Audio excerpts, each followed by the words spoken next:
दोस्तों आदाब अर्ज़, मैं अनीस अहमद खान हिंद वॉइस के बैनर से आपसे मुखातिब हूँ।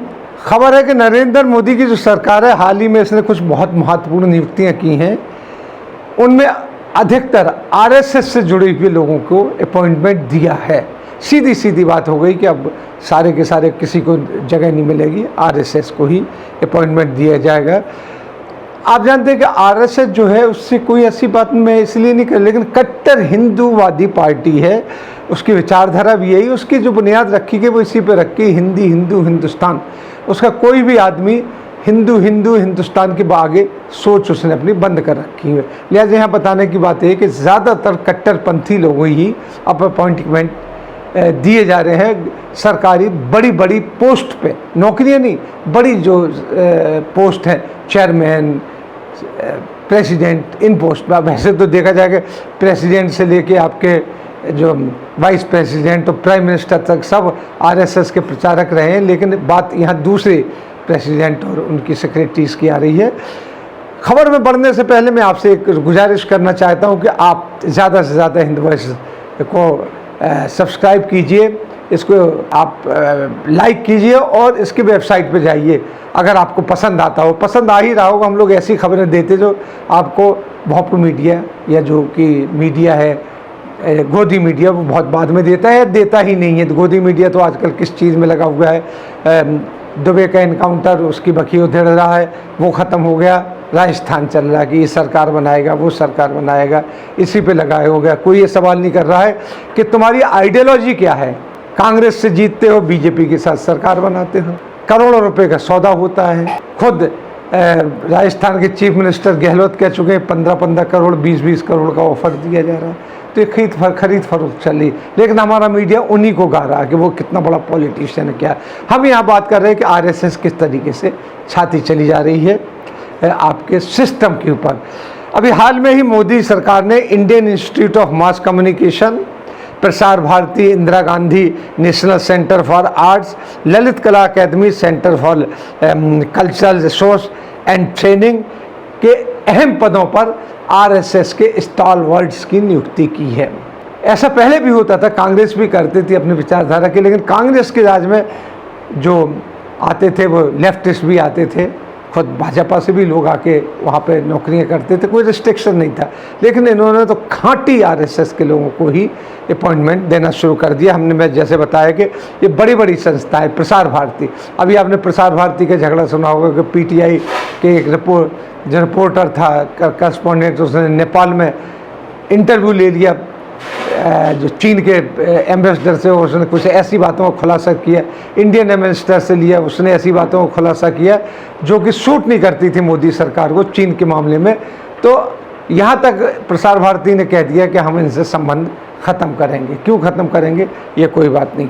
देश के बड़े बड़े संस्थानों के अहम पदों पर आरएसएस से जुड़े लोगों की नियुक्तियाँ की गई हैं। कांग्रेस नेता गौरव वल्लभ ने इन नियुक्तियों पर आरोप लगाते हुए कहा है कि नियुक्तियों को योग्यता के आधार पर होना चाहिए, लेकिन इस तरह आरएसएस लोगों को भर्ती से ये लगने लगा है कि अब देश में अहम संस्थानों पर आरएसएस संचालित देश के अहम संस्थान जो है, इंपॉर्टेंट इंस्टीट्यूशंस हैं, वो अब आरएसएस के द्वारा संचालित होंगे। अब देखिए, जैसे प्रसार भारती रिक्रूटमेंट बोर्ड के चेयरमैन के पद के लिए जगदीश उपासने को चुना गया है। उससे नहीं कहता हूँ, लेकिन उनके अगर बैकग्राउंड देखा जाए तो इससे पहले वो आरएसएस के मुखपत्र जो है, ऑर्गेनाइजर, उनके जो अखबार है टेबलाइट है, ऑर्गेनाइजर, और 5 जन के संपादक रह चुके हैं। वो उनकी क्वालिटी मान के वो इनको यहाँ लाएगा। उनको विजुअल मीडिया पे, इलेक्ट्रॉनिक मीडिया पर का कोई ज्ञान नहीं था, लेकिन ले आए हैं। वहीं IIMC सबने सुना होगा, Indian Institute of Mass communication, यहाँ से बड़े बड़े पत्रकार पढ़ के निकलते हैं, विदेशों से भी लोग आते हैं। यहाँ पे जो इसके डीजी जो बनाए गए हैं वो प्रोफेसर संजय द्विवेदी को बनाया गया है, जो पहले आरएसएस के छात्र संगठन ABVP से जुड़े हुए थे, वहाँ से इनको उठा के लाया गया है। Indira Gandhi National centre of arts के सचिव, बहुत बड़ी संस्था है, विश्व में विख्यात है इसके लिए, यहाँ पे बड़े बड़े सेमिनार्स होते हैं, इंटरनेशनल सेमिनार्स होते हैं। इसके जो मुख्य सचिव बनाए हैं, सच्चिदानंद जोशी को बनाया गया है, जो आरएसएस के से तो जुड़े हुए हैं, वो आरएसएस की संगठन के भारतीय शिक्षण मंडल के राष्ट्रीय अध्यक्ष भी रह चुके हैं। यानी सिर्फ एक विचारधारा के लोग अपॉइंटमेंट पा रहे हैं, ये बताने का मकसद है। वहीं अगर जाइए जोशी जो है, जिनका भी हम जिक्र कर रहे हैं, सच्चिदानंद जोशी जी, वो नेहरू मेमोरियल लाइब्रेरी कमेटी में भी हैं, उनको वहाँ भी ले जाया गया। नेहरू मेमोरियल कमेटी बड़ी विवादास्पद जगह बना दी है, हालांकि उसमें दुनिया की बेहतरीन किताबें, बेहतरीन लाइब्रेरी मानी जाती है, लेकिन आरएसएस और बीजेपी उस पर अपना वर्चस्व बना रही है। उसको तोड़ने की तक फिराक में उसको ख़त्म कर दिया जाए, लेकिन हो नहीं पा रहा है, क्योंकि सबसे बड़ी बात होती, जो फांसीवादी ताकतें होती हैं वो पहले विचारों के ऊपर डाका डालती हैं, उनके ऊपर रोक लगाती हैं। नेहरू लाइब्रेरी, उसमें बरसों पुराने अखबार, बरसों पुरानी किताबें और जाने कितने आलेख वगैरह हैंड रिटन वैसे रखे हुए हैं, उनको ख़त्म करने की साजिश चल रही है। Centre for culture research and training एक संस्थान के अध्यक्ष हेमलता एस मोहन बनाई गई हैं, जो पहले आरएसएस की संस्था संस्कार भारती से जुड़ी रही हैं। ISSR, Indian council for culture relation, इसका काम होता है कि भारत से जो विदेशों को कल्चरल डेलीगेशन जाते हैं और सांस्कृतिक संबंध बनाने की बात होती है। बहुत बड़ा संस्थान है कि चेयरमैन भाजपा राष्ट्रीय उपाध्यक्ष और भाजपा के राज्यसभा सदस्य विनय सहस्त्रबुद्धे को बनाया गया है। सिर्फ एक ही विचारधारा के लोगों को लाया जा रहा है। वहीं अगर आप देखें तो Indian Institute of advance study NCERT BHU GNU के वाइस चांसलर, ICHR यानी Indian council for historical research, NBT national book trust, central board of film and certification, यहाँ PRSS के खांटी RSS के लोगों को बिठाला जा रहा है। ये चल रहा है इनका हिसाब किताब।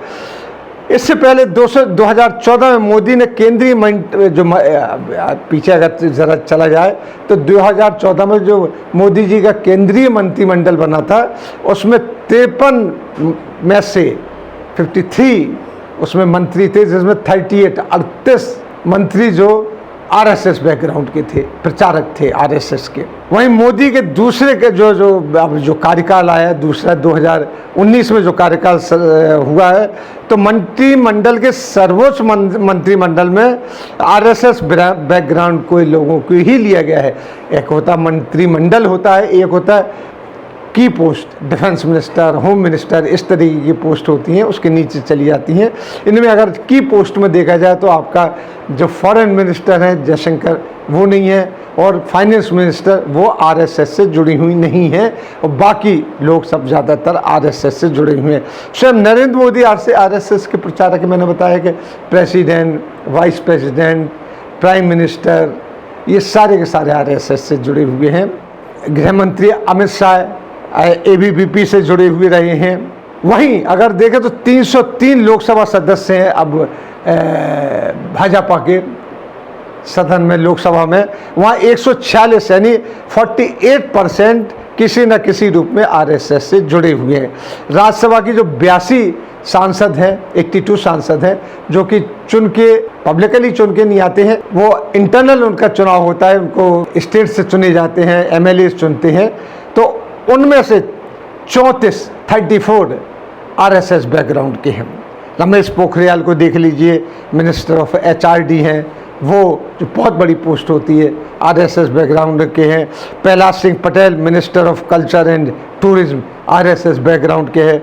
संतोष Gangwar, minister of labour employment, ये भी आरएसएस बैकग्राउंड के हैं। इस तरीके से मोदी जी की सरकार में आरएसएस का वर्चस्व है।